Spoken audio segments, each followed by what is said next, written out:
I died in the dark, believing I was loved. For 4 agonizing months, I drank the bitter tea my betrothed brought to my bedside every evening. I thought his touch was gentle. I thought his concern was real. I didn't know that with every sip, my heart was slowed, beat by beat, until the day my father's lands were transferred to his name. On the night my breath finally stopped, I heard him laugh. She believed every word, Cedric whispered in the quiet hall. She dies tomorrow, and the eastern reaches are ours.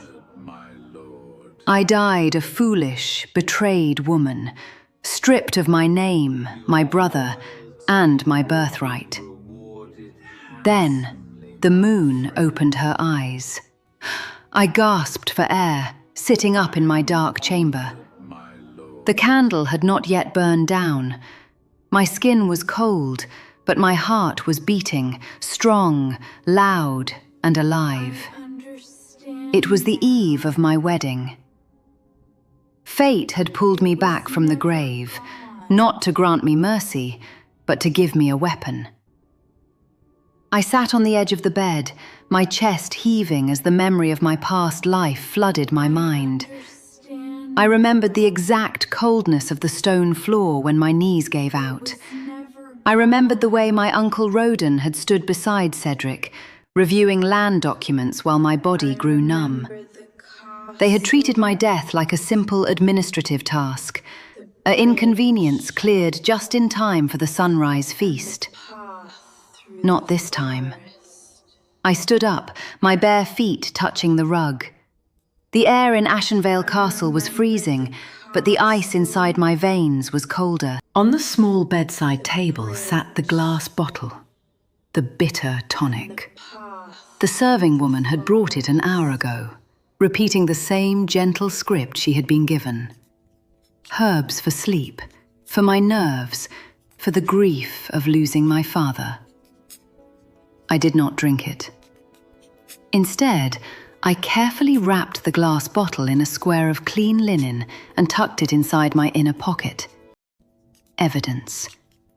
If I was to survive this second life, I needed more than fury.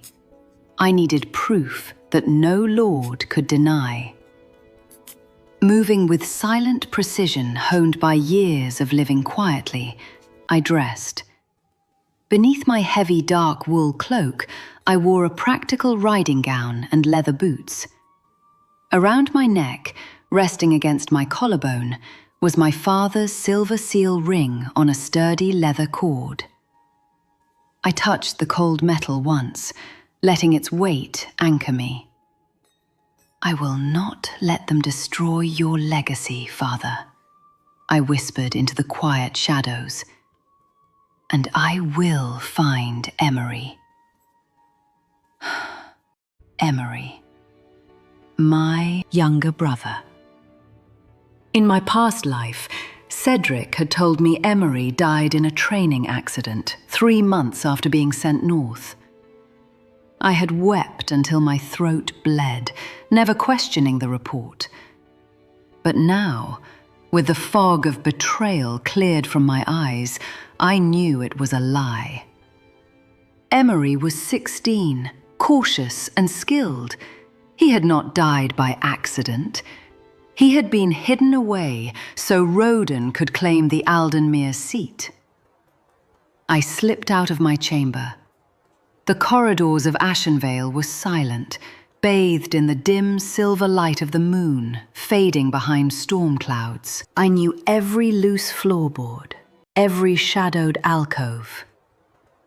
I walked past the grand hall where the wedding decorations were already hung, white silk banners that felt more like burial shrouds.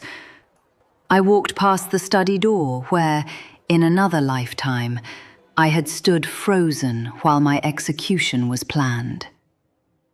I did not stop. I did not look back. I reached the old garden door at the eastern wing. The iron lock had been rusted broken for 2 years, hidden behind overgrown ivy. My father had always meant to repair it, but time had caught up with him.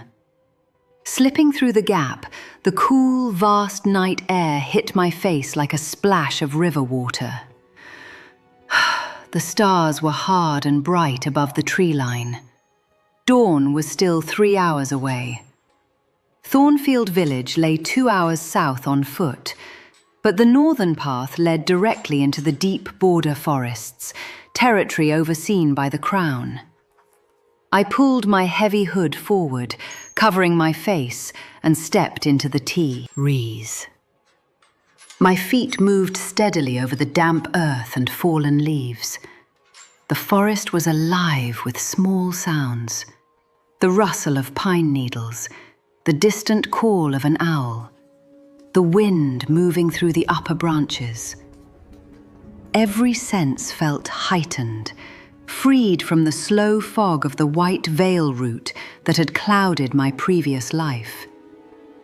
I had been walking for an hour when the sound reached me, not behind me from the castle, but ahead, along the ridge path. Heavy hooves striking the soil at a rapid, disciplined pace. I stopped instantly, pressing my back against the wide trunk of an old oak tree, pulling my dark cloak tight around my frame. I counted the rhythms in the dark, the way my father had taught me when we hunted together in my youth. 6 horses, moving in tight formation, too fast for merchants, too quiet for local guards. Through the thick foliage, red-orange torchlight flickered against the trees. The riders came into view. They did not wear the blue and silver livery of Ashenvale. Their coats were deep charcoal, trimmed with subtle gold, the mark of the Northern Royal Guard. And riding at the center of the formation, on a stallion as dark as midnight, was a man who moved with absolute, dangerous authority. Lycan King, Adrien Veric. My heart hammered against my ribs, pressing against the linen-wrapped bottle hidden beneath my cloak. Oak. In my past life, his name had been spoken only in hushed, reverent whispers. The sovereign ruler of the Northern Territories, a man of ruthless discipline and unyielding power. Suddenly, the black stallion stopped. The entire formation froze with him in perfect synchronization. In the torchlight, I saw his profile. Strong jaw, a clean scar running along the left side, dark hair windswept from the ride. But it was his eyes that made my breath catch. Pale, silver grey, cutting through the darkness straight toward the oak tree where I stood hidden. He knew I was there. I did not move. My back remained pressed against the rough bark of the oak tree, my breathing controlled, every muscle locked in place. In my previous life, I would have trembled. I would have believed myself helpless against a force as formidable as the Lycan King. But death strips away useless fears. I had already faced the worst fate imaginable, being murdered by those who swore to protect me. A single rider dismounted. The sound of his boots hitting the forest floor was impossibly quiet for a man of his stature. The wind shifted, carrying the scent of snow, cedar, and crushed pine. "You're bleeding." His voice was low, clean, and carrying a quiet resonance that seemed to make the cool air stand still. It was not loud, nor was it aggressive, but it held the unyielding weight of absolute authority. I looked up. My body responded before my pride could stop it. Adrien Veric stood 3 feet away from me.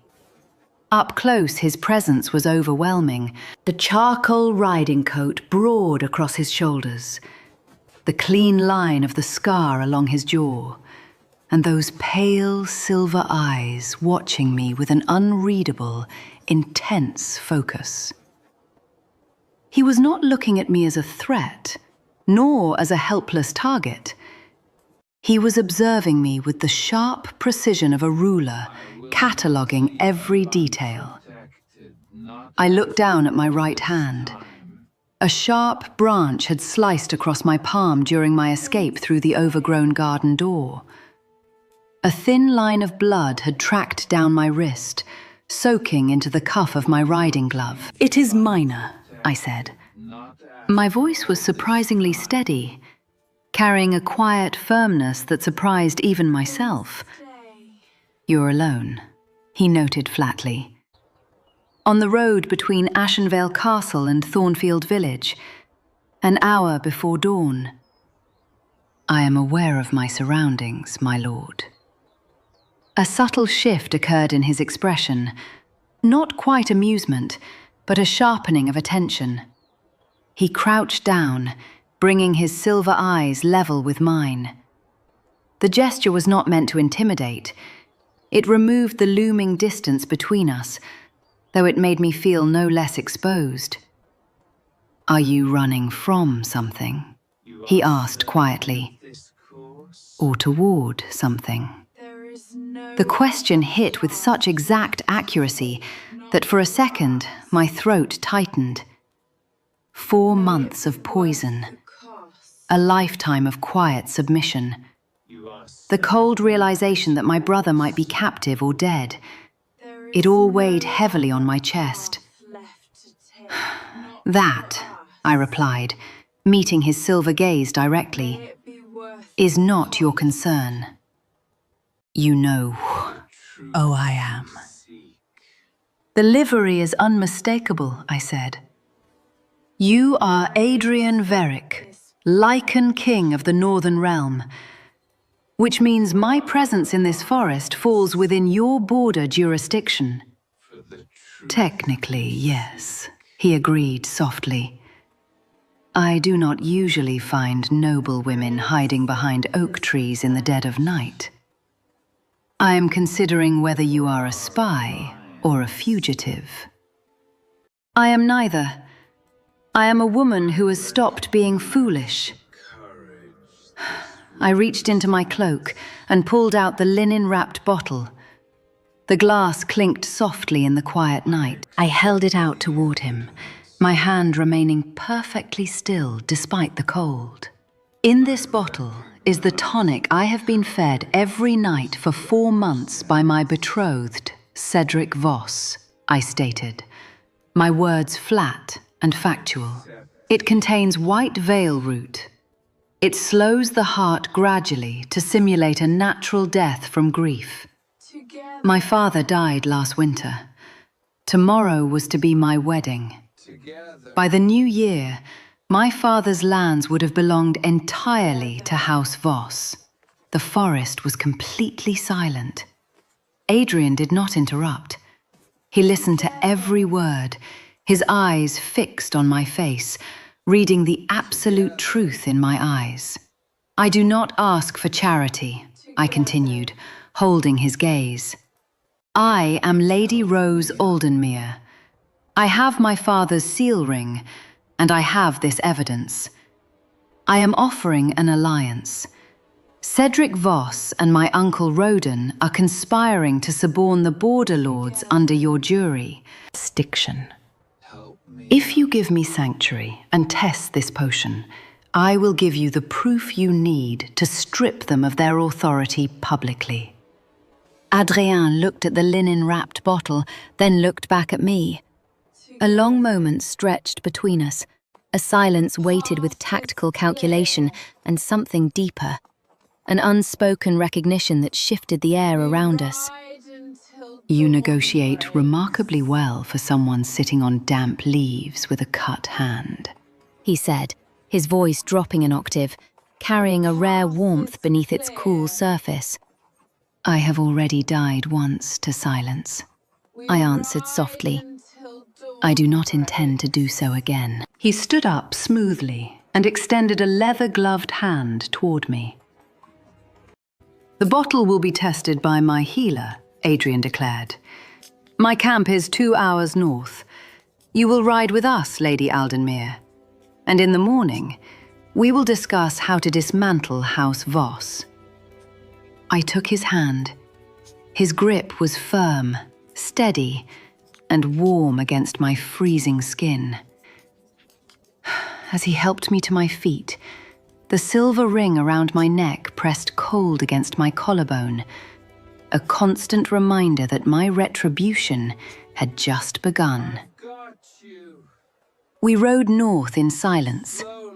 I shared a mount with one of Adrien's female guards, a stoic warrior named Vara, because my legs had finally stopped pretending they could support me. The 4 months of poison in my current timeline, combined with the phantom exhaustion of dying in my past life, weighed on my bones like lead.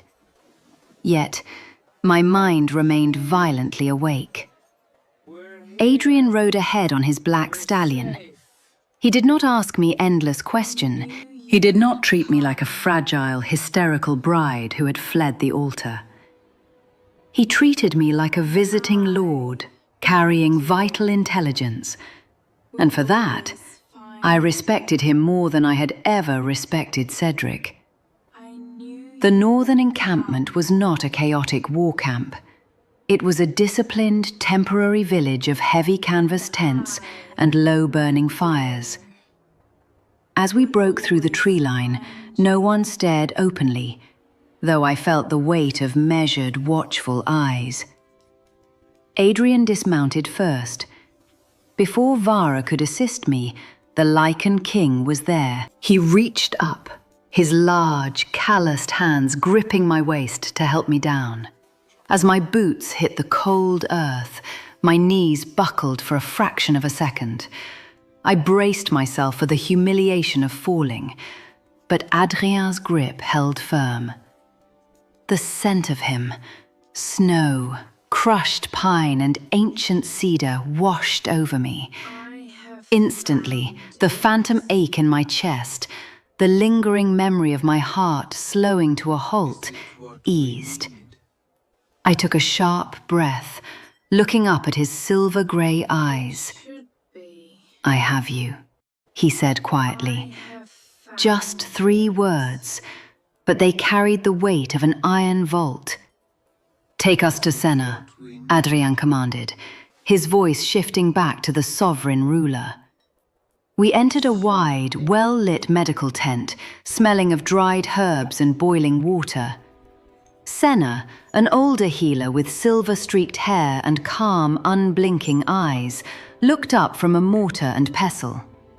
She took one look at my pale face, the dark pine cloak over a riding gown, and the firm stance of her king standing protectively at my shoulder. "Sit, my lady," Senna instructed, gesturing to a sturdy wooden chair.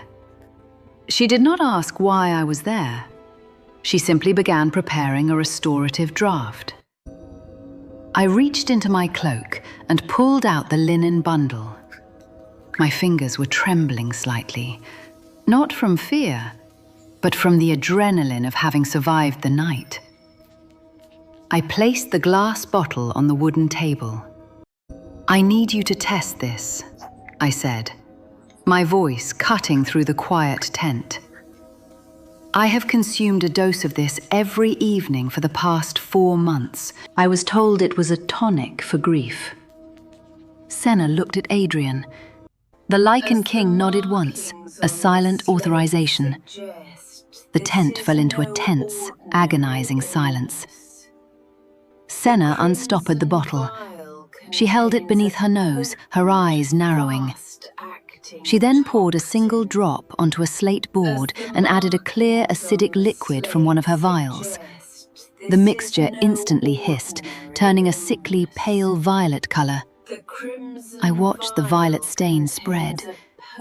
In my past life, that same color had painted my fingernails in my final hours. I closed my eyes, fighting a wave of nausea as the memory of Cedric's mocking laughter echoed in my skull. "Ashroot," Senna said, her voice dropping to a grim whisper. combined with white veil extract. It is a slow-acting paralytic. It binds to the blood, incrementally slowing the heart over months. To an untrained physician, the symptoms appear as deep fatigue, wasting sickness, or a broken heart. If you have taken this for 4 months, Lady Aldenmir, she looked up, her expression filled with a healer's quiet horror. By the winter solstice, your heart would have simply stopped in your sleep. It is an assassin's brew, designed to leave no trace. The air in the tent suddenly became difficult to breathe. I opened my eyes and looked at Adrien. The Lycan King had not moved, but the atmosphere around him had shifted violently. The temperature in the room seemed to plummet. His jaw was locked so tight, the scar along his cheek stood out in stark white relief. His silver eyes had darkened, a ring of predatory gold bleeding into the irises. His inner wolf, the ancient, territorial beast of the Northern Line, was reacting to the cruelty of the betrayal. A lord poisoning his noble bride for her lands, Adrien said, his voice a lethal, vibrating rumble that made the canvas tent tremble. A violation of the oldest pack laws. Cedric Voss has signed his own death warrant. Not death, I said, my voice steady, pulling his golden gaze back to me. A quick death is a mercy he does not deserve. I want him stripped of his title. I want him humiliated before the royal tribunal. I want him to look at the lands he coveted and know he will rot in a cell in the deep north while I rule them. Adrien's eyes locked onto mine. The gold slowly receded back to silver, replaced by a look of profound, calculated respect. You will have your tribunal, Rose, he promised, using my first name for the first time. The way he said it made my pulse jump, a strong, steady beat that belonged entirely to me. I will escort you to Voldemort myself. There is one more thing, I said, leaning forward, pressing my bandaged hand flat against the table. The truth of my rebirth gave me the clarity I needed to strike while the iron was hot. Cedric did not act alone. My uncle Roden is his accomplice. 3 months ago, they sent my 16-year-old brother, Emery, away to a training camp in the north. They told me he died in a tragic accident. I swallowed the lump of grief in my throat. He is not dead. He is being held hostage. If we strike at Cedric now, Roden will have Emery killed to secure his claim. Adrien stepped closer to the table, his brow furrowing as a tactical realization hit him. Emery Aldenmir, Adrien repeated slowly, his silver eyes flashing with sudden recognition. He looked at me, the pieces clicking together in his strategic mind. 2 days ago, my scouts intercepted a courier carrying forged death certificates from the Salt border town. We did not know who the boy was. Now I do. A courier from Salt, I repeated, the name of the border town sending a fresh spike of adrenaline through my exhausted veins. Senna, moving with practiced efficiency, handed me a small clay cup filled with a dark, steaming liquid. Drink this, Adi Aldenmir. It will bind to the ash root in your blood and force it out. You will feel a deep chill, followed by a rush of heat. That is your heart remembering how to beat at its true pace. I took the cup. The liquid tasted of earth and iron, a harsh contrast to the sickly sweet white veil tonic Cedric had fed me. I drank it entirely without flinching. Adrien watched me, his silver eyes tracking the steady movement of my throat. I handed the cup back to Senna, thanking her with a nod, before turning my full attention back to the Lycan King. "Breck," I said, the memory cutting through the fog. "The physician in Salt is named Breck. He was the one who treated my father during his final illness." Adrien's jaw tightened. "So the betrayal runs deeper than a forged death certificate. It appears House Voss has been systematically removing every obstacle in their path, using the same physician to sign the papers." He turned toward the tent flap, holding it open for me. "Come with me." I followed him out into the crisp morning air. The northern encampment was fully awake now. Soldiers in charcoal livery moved with quiet, lethal purpose, sharpening weapons and saddling horses. They parted seamlessly as Adrien walked past, bowing their heads in deep, instinctual reverence. I kept my posture straight, my chin high, hiding the sudden rush of heat flushing through my chest as Senna's antidote began its aggressive work. We entered a massive command pavilion at the center of the camp. A heavy oak table dominated the space, covered in detailed parchment maps of the Northern Realm and the Eastern Reaches. Adrien's top advisors, a scarred beater named Oswin, and a sharp-eyed Gamma strategist were already waiting. They looked at me, taking in my dark pine cloak and the bandaged hand resting against my side, but said nothing. Adrien braced his hands on the edge of the table, leaning over the map. "Show me," he commanded softly. I stepped up to the table, standing close enough to him that the sleeve of his riding coat brushed against my cloak. The proximity sent a strange, electric hum down my spine. With the poison breaking in my blood, my senses were violently awakening. Beneath the scent of leather and war, I could smell him. A deep, intoxicating blend of winter frost, crushed pine, and ancient cedar. And for the first time in months, I felt my own scent rising in response. The crisp, clean note of silver birch breaking through the decay Cedric had forced upon me. Adrien inhaled sharply. His broad shoulders went perfectly still. He turned his head slightly, his silver eyes darkening as they locked onto mine. His inner wolf had recognized it, the subtle, undeniable pull of a true mate. But he was a king of absolute control. He did not let the realization derail the war. Counsel. He simply held my gaze for a second longer than necessary, a silent promise, before looking back at the map. I reached out, placing my finger on Ashenvale Castle, then traced the trade route south. Cedric and Roden have suborned 3 of the 5 council seats in the Eastern Reaches: Lord Fenwick, Lord Cray, and Lord Bassett. I heard Cedric name them last night. Oswin, the scarred beater, cursed under his breath. That is a majority.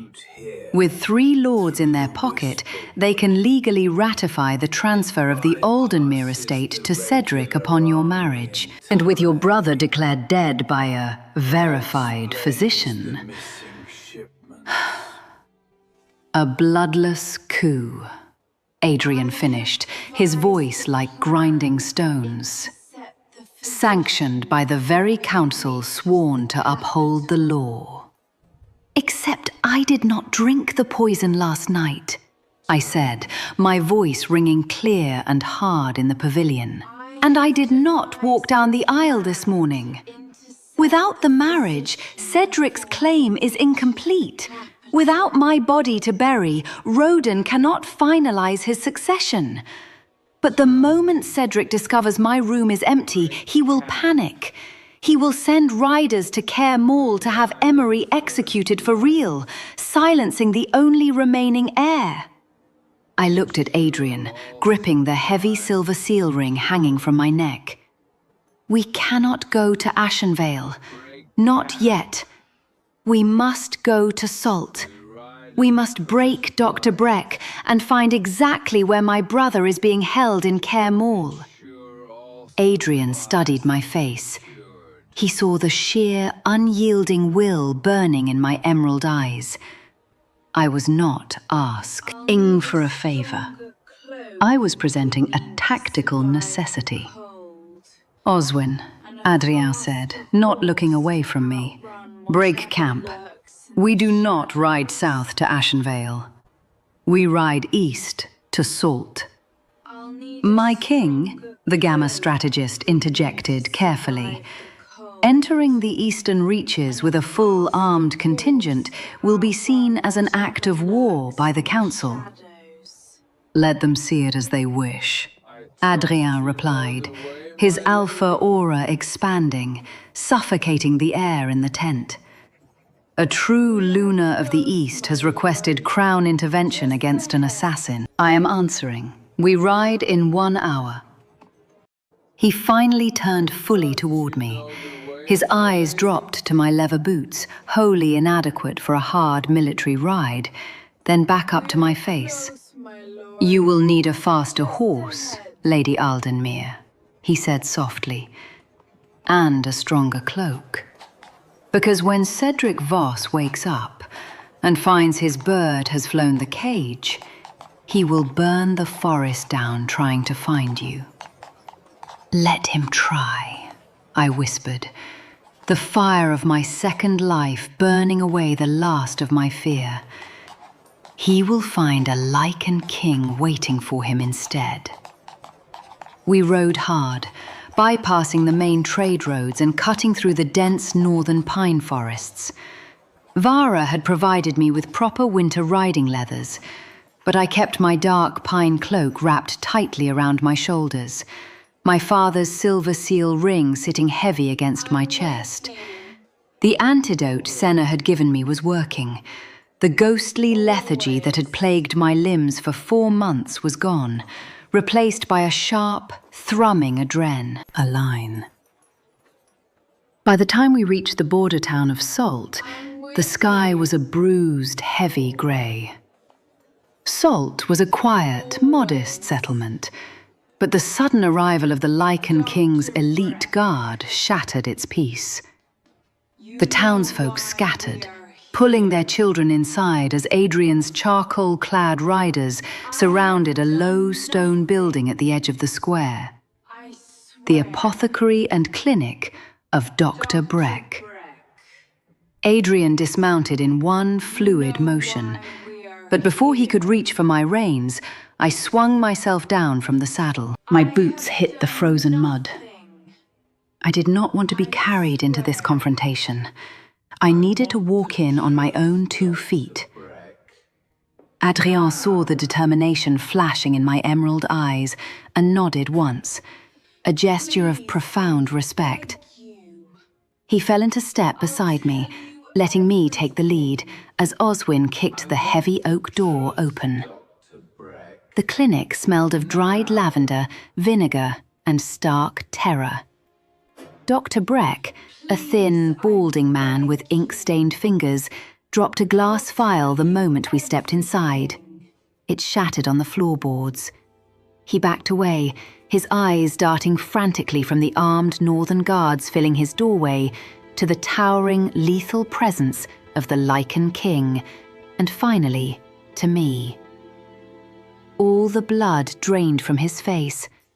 To him, I was a ghost, a woman who was supposed to be dead or dying on her wedding day. Lady Aldenmir, Breck stammered, his knees hitting the edge of his wooden desk. You were supposed to be in Ashenvale. I'm supposed to be dead, Dr. Breck, I corrected, my voice dropping into a cold, aristocratic register that sounded exactly like my father's. I stepped forward, pulling my father's silver seal ring from beneath my cloak and slamming it onto the wooden table between us. The heavy silver wolf crest gleamed in the dim light. Killed by a white veil root tonic you undoubtedly supplied to Cedric Voss. Breck flinched as if struck. I don't know what you mean. I am merely a healer. Do not lie to me, I cut him off, my tones slicing through the air like a blade. I know about the ash root. I know about the forged death certificate you signed for my 16-year-old brother, Emery. You have betrayed the very house that funded this clinic. Breck began to tremble, looking desperately toward the door. But Adrien stepped forward, closing the distance. The Lycan King did not shout. He did not draw a weapon. He simply let his alpha aura bleed into the confined space of the clinic. The sheer, suffocating weight of his presence made the air pressure drop. The glass jars on the shelves rattled. Treason against a noble house in border territory falls under my jurisdiction, physician, Adrien said, his voice a low, terrifying rumble that promised absolute destruction. You will answer Lady Aldenmir, or you will answer to my inner wolf. There will be no third option. Breck collapsed into his chair, into his ink stain. Ed hands. He is alive. The boy is alive. Lord Roden and Cedric Voss paid me to sign the papers. They didn't want the boy dead yet. They needed him as leverage in case the council contested the succession. He is being held at a fortified hunting lodge 12 miles north of Heir Mall. I snatched my father's ring back from the table. Oswin, I said, not taking my eyes off the traitor. Confiscate his ledgers, every forged document. Bind him, Adrien ordered his guards. He will testify at Voldemort. We did not waste a single minute. The ride to the hunting lodge outside Heir Mall took less than an hour at a punishing gallop. The lodge sat in a shallow, wooded valley, isolated and heavily guarded by Voss's hired mercenaries.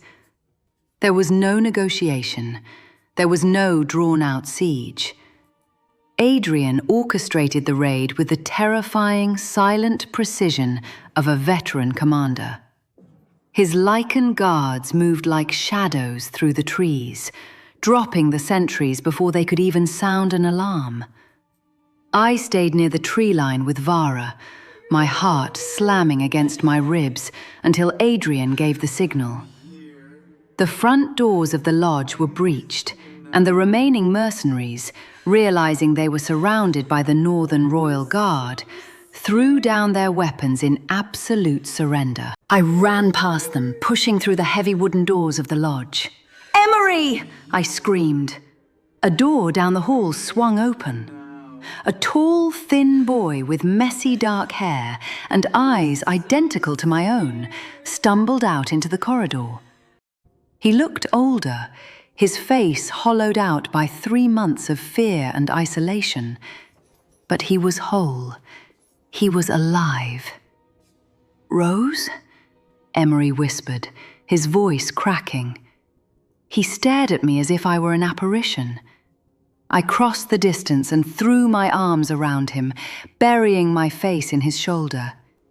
He gripped me back with a fierce, desperate strength, burying his face in my dark pine cloak. For the first time since I woke up in my second life, a single tear escaped my eye. Not of grief, but of profound, earth-shattering relief. "I'm here," I whispered fiercely. "I'm here, Emery. You are safe. I swear it on our father's name." Adrien stepped into the corridor, filling the space with his quiet, protective strength.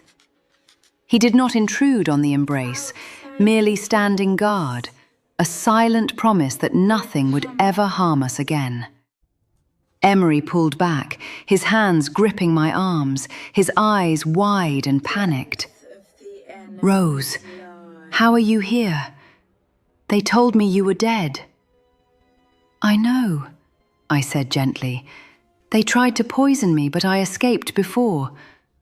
"No," Emery interrupted, his voice shaking as he pulled a crumpled piece of parchment from his pocket.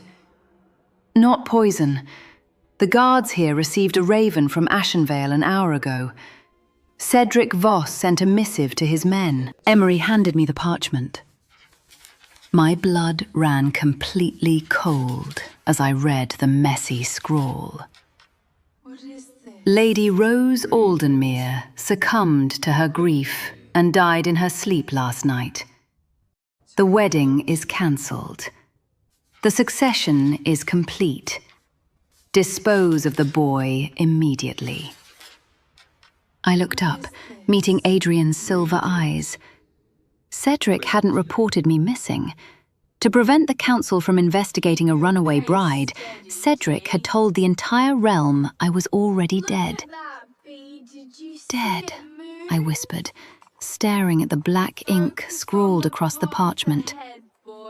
In my past life, Cedric had watched the life fade from my eyes before he dared to claim my lands. In this life, terrified that I had vanished and taken his perfect plan with me, he had rushed the narrative. He had declared me a corpse to the realm before the sun had even risen.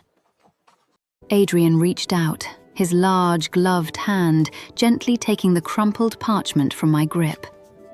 He read it in a single glance. The air in the corridor grew terrifyingly still. The Lycan King did not shout, but the absolute, freezing rage radiating from his large frame made the mercenary guards kneeling in the courtyard outside whimper in primal fear. "He has overplayed his hand," Adrien said, his voice a low, lethal hum that vibrated through the floorboards. He looked down at me, the gold ring of his inner wolf flaring bright in his silver eyes. "If you are legally dead, Lady Aldenmir, then your resurrection in the halls of Voldemort will be the strike that severs his head from his shoulders." I looked up at him, my emerald eyes burning with cold resolve. He wants to bury me. Instead, we are going to bury him. We did not linger at the lodge. Emery was placed under the heavy, impenetrable guard of Vara and Oswin. My brother rode close to my side, his eyes constantly darting to the towering Lycan King who had saved his life. Emery had grown up hearing tales of the northern ruler's ruthlessness, but what he saw was a king who matched his horse's pace to mine, constantly ensuring the cold wind did not further weaken my recovering body. We rode hard through the afternoon, stopping only when the sun dipped below the jagged horizon and the horses demanded rest. The camp was set up with military efficiency in a sheltered grove, just hours outside the capital of Vold. Ramore. The night was bitter cold, the sky heavy with the promise of snow. I sat on a fallen log near the fire, my dark pine cloak pulled tight around my shoulders. The heavy silver seal ring of my father rested warm against my collarbone. For the first time in months, I felt completely, undeniably alive. The oppressive lethargy of the white veil root was gone. I heard his footsteps before I saw him. Adrien approached the fire, the flames casting sharp shadows across the clean scar on his jaw. He did not wear his charcoal riding coat, in just his dark linen shirt and leather vest. The sheer breadth of his shoulders and the raw power of his frame were impossible to ignore. He sat down across from me, handing me a metal cup of hot broth. "Your brother sleeps," Adrien said quietly. "Vara is stationed at his tent flap. A shadow could not touch him without her permission. "Thank you," I said, holding the warm cup between my hands. "For my brother, for Dr. Breck, for everything." Adrien looked at the fire for a long moment, the flickering light reflecting in his silver eyes. When he finally looked back at me, the intensity in his gaze stripped away the breath in my lungs. "When you stood in that forest before dawn, bleeding and shivering, you offered me a political alliance," Adrien began, his voice dropping into a register meant only for me. "I accepted it because it was a tactical advantage. But that is not why my inner wolf demanded I stop my horse." My heart gave a sudden hard thud against my ribs. The scent of silver birch, long suppressed by the poison, curled off my skin, meeting the heavy, intoxicating aroma of cedar and winter frost that surrounded him. "I recognized you," Adrien stated flatly, leaving no room for misunderstanding. "The bond is clear to me, Rose. It was clear the moment I smelled your blood." I froze. A fated mate. In any other story, a woman would throw herself into the arms of a king. But I had died once believing in a man's sweet words. I tightened my grip on the metal cup. I was betrothed to a man who smiled at me while he poured poison into my cup, I replied, my voice steady despite the storm raging inside me. "I am not a broken thing looking for a savior, my king. Nor will I be a pawn traded from a traitor's hand into a monarch's bed, simply because fate commands it." I expected anger. I expected the Alpha King to assert his dominance. Instead, Adrien leaned forward, resting his elbows on his knees, his expression entirely devoid of ego. "I am not Cedric Voss," Adrien said, his voice a solemn vow. "And I am not claiming you to own you. A bond built in the dark will only wither, and you have lived in the dark long enough. I am telling you this because you deserve the truth, and because I will not build a foundation on secrets." He held my gaze, offering protection without demanding submission. "You must be Lady Aldenmir before you can be anything else.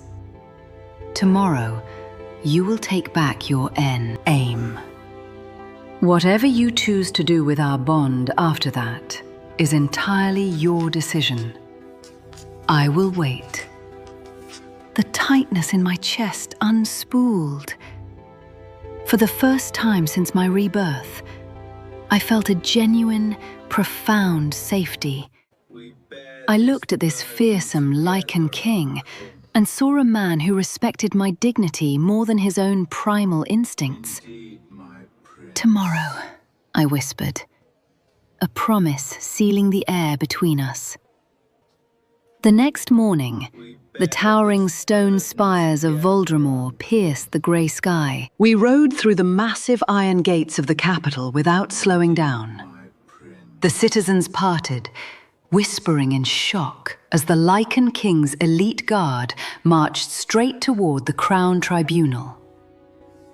Behind the massive, carved oak doors of the Great Hall, the council was currently in session. According to the law, a vacant noble seat must be addressed immediately. Cedric Voss and my uncle Roden were undoubtedly standing before the magistrates right now, holding a forged death certificate, preparing to sign away my father's legacy. Adrien dismounted and walked to my side. He offered his arm. I took it, my hand resting against the solid muscle of his forearm. With my father's ring on my chest and the poison bottle in my pocket, I stepped forward. The heavy oak doors of the Great Hall began to swing open. The heavy oak doors of the great hall swung open with a resounding groan that echoed against the vaulted stone ceilings. Inside, the Crown Tribunal was in full session. 5 high magistrates sat elevated behind a long crescent table of polished obsidian. Before them, standing at the petitioner's table in sombre, dark clothing, were Cedric Voss and my uncle, Roden Aldenmir. They held their heads low, playing the roles of the grieving widower and the sorrowful elder perfectly. Roden was in the middle of handing a parchment, my forged death certificate, to the chief magistrate. When the heavy doors crashed open, the entire hall fell into a profound, suffocating silence. I walked down the center aisle. My posture was straight, my shoulders pulled back beneath my dark pine cloak. The heavy silver seal ring of my father rested visibly against my collarbone. Adrien Veric walked beside me. He did not step in front of me to shield me, nor did he pull me behind him. He walked precisely at my side, his presence a towering column of lethal authority. The charcoal and gold livery of his elite guard poured into the hall behind us, forming an impenetrable wall at the entrance. At the petitioner's table, the colour drained entirely from Cedric's face. The performance of the grieving fiancé shattered in real time. His hands began to tremble so violently that he dropped the quill he had been holding. It clattered loudly against the stone floor. Roden took one step backward, his eyes wide with a terror so raw it bordered on madness. "What is the meaning of this disruption?" the chief magistrate demanded, standing up, though his voice wavered when he recognized the northern crest on Adrien's coat. Adrien stopped at the center of the hall.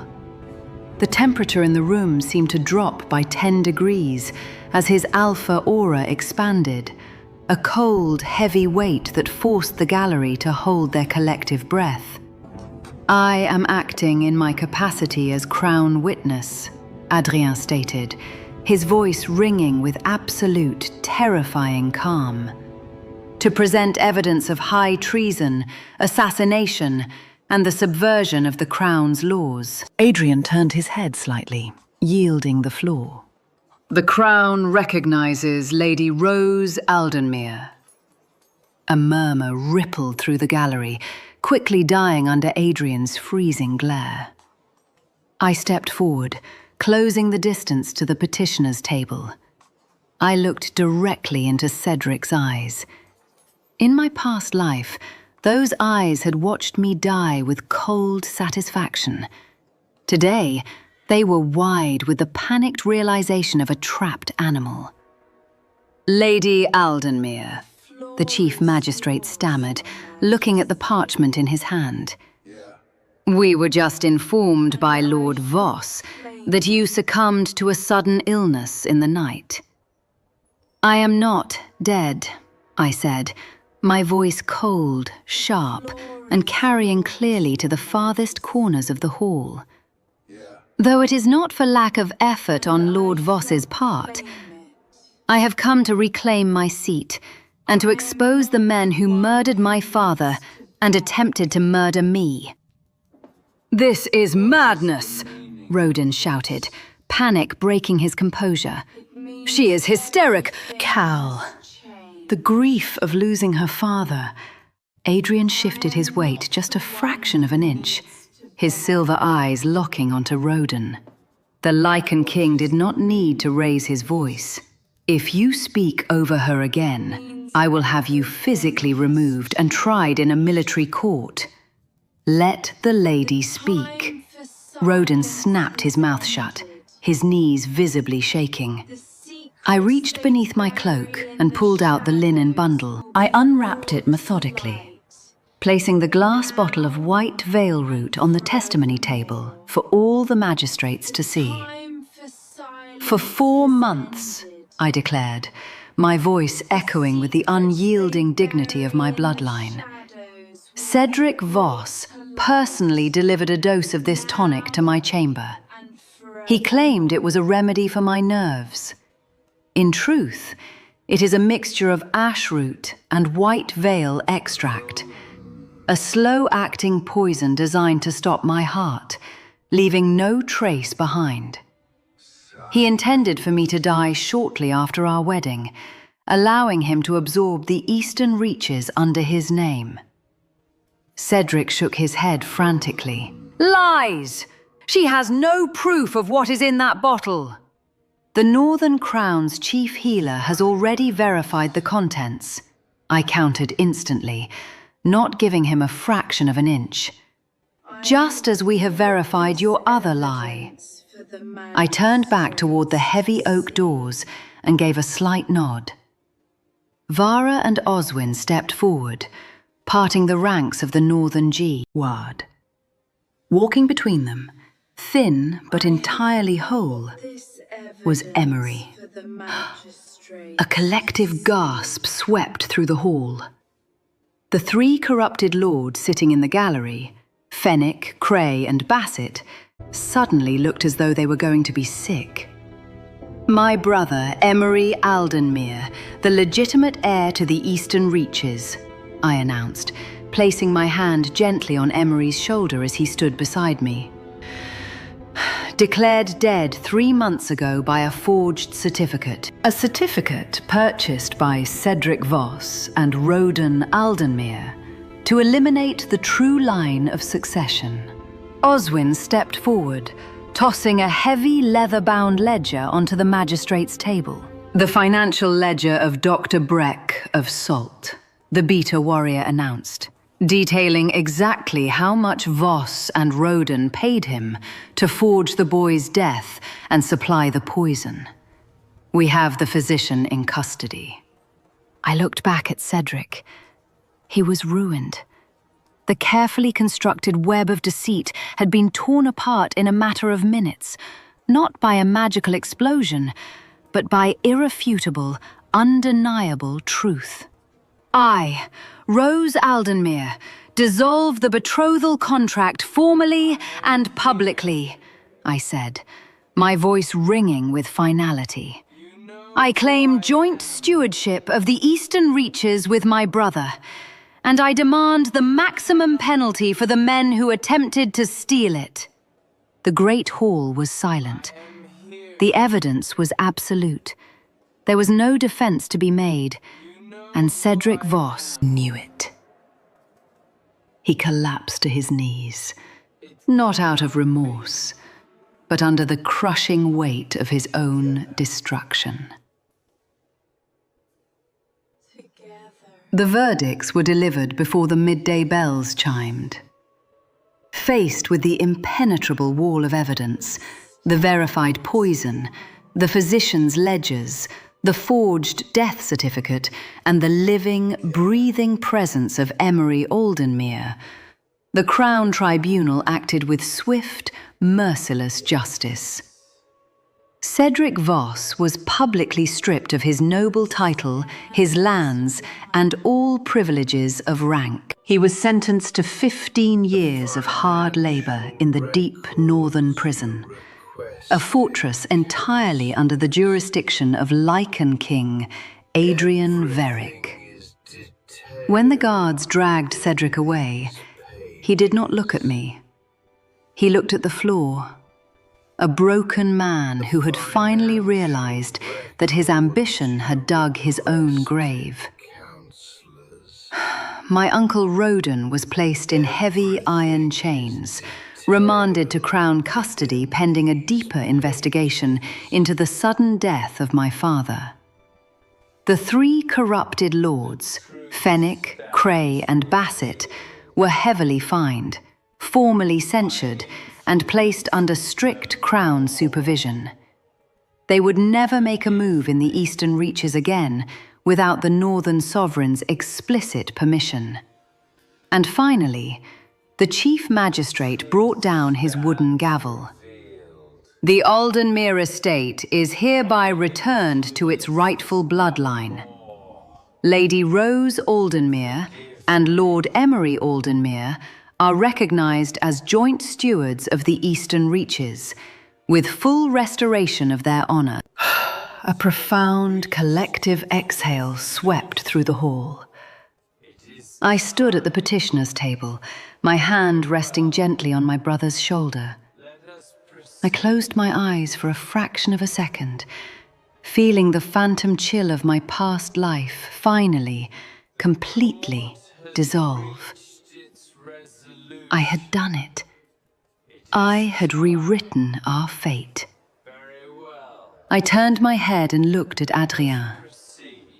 He stood exactly where he had been since we entered the hall, a silent, immovable pillar of strength. He did not smile, but his silver eyes softened, holding a depth of respect and quiet pride that meant more to me than 1,000 cheering crowds. He inclined his head to me, an alpha king, bowing to the truth. 3 days later, the first heavy snow of winter began to fall over Voldemort. I stood on the wide stone balcony of the guest wing, wrapped in a heavy fur-lined cloak. The air was biting, but the cold felt entirely different now. It was crisp, clean, and full of life. Emery was safely asleep inside, his nightmares fading with each passing night of security. I had given my father's silver seal ring to him earlier that evening, placing it around his neck where it belonged. My vow was fulfilled.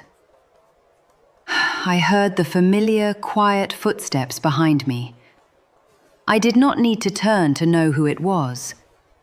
The scent of winter frost, crushed pine, and ancient cedar wrapped around me before he even spoke. "The Northern Guard rides out at dawn," Adrien said, his deep voice cutting softly through the sound of the falling snow. "We will escort Voss to the ice fortresses personally." I turned to face him. He wore a simple black linen shirt and a heavy cloak, the silver wolf crest pinning the fabric to his broad shoulder. In the soft blue light of the snowy evening, the hard lines of his face were relaxed. "I have spent the last 3 days watching you reorganize your entire estate via Raven," Adrien continued, stepping closer. "You are a formidable lady, Rose Aldenmir. The Eastern Reaches will thrive under your stewardship." "They will," I agreed softly, "because I will never allow anyone to speak for me again." Adrien stopped a mere arm's length away. "As it should be." He looked at me, his silver eyes searching my face. The tension between us, the undeniable pull of the mate bond, was a living, breathing entity in the cold air. But true to his word, he had not pushed. He had given me my space, my name, and my victory. He had waited until the shadow of Cedric Voss was completely eradicated from my life. "My king," I said, the corners of my mouth turning up into a small, genuine smile. "You are usually a man of decisive action. Are you waiting for me to ask?" A low, rich sound escaped his chest, the closest thing to a laugh I had ever heard from him. The sound sent a shiver down my spine that had nothing to do with the cold. "I am a man who understands that a crown given is nothing compared to a crown chosen," Adrien answered, his voice dropping into that dark, intimate register that made my inner wolf stir. He reached out, taking both of my bare hands in his large, warm ones. His thumbs brushed over my knuckles. "Rose Aldenmir," he said, his silver eyes locking onto mine with absolute, unwavering devotion. "Will you be my mate, my equal, my queen?" I looked at the Lycan King, I thought of the dark forest, the cut on my hand, and the way he had offered me a blanket and a promise instead of a cage. I thought of the poison that had killed me in another life, and the truth that had set me free in this one. Yes, I whispered. The moment the word left my lips, the bond snapped into place. It was not a violent claiming, but a deep, profound settling of souls. The scent of my silver birch wrapped around his frost and cedar, intertwining perfectly in the cold night air. Adrien pulled me gently against his chest, wrapping his heavy cloak around us both. When he kissed me, it was a promise sealed in snow and starlight. There was no poison left in my world, only the warmth of a true alpha and the undeniable reign of a queen who had walked through the dark to claim her light. Sometimes, the destiny they try to poison is the exact weapon that brings an entire kingdom to its knees. Do you think the Crown Tribunal's sentence of 15 years in the frozen north was enough justice for Cedric's cruelty? If this story of rebirth, undeniable dignity, and the protective love of a true Lycan King touched your heart, subscribe and stay with us for the next emotional journey.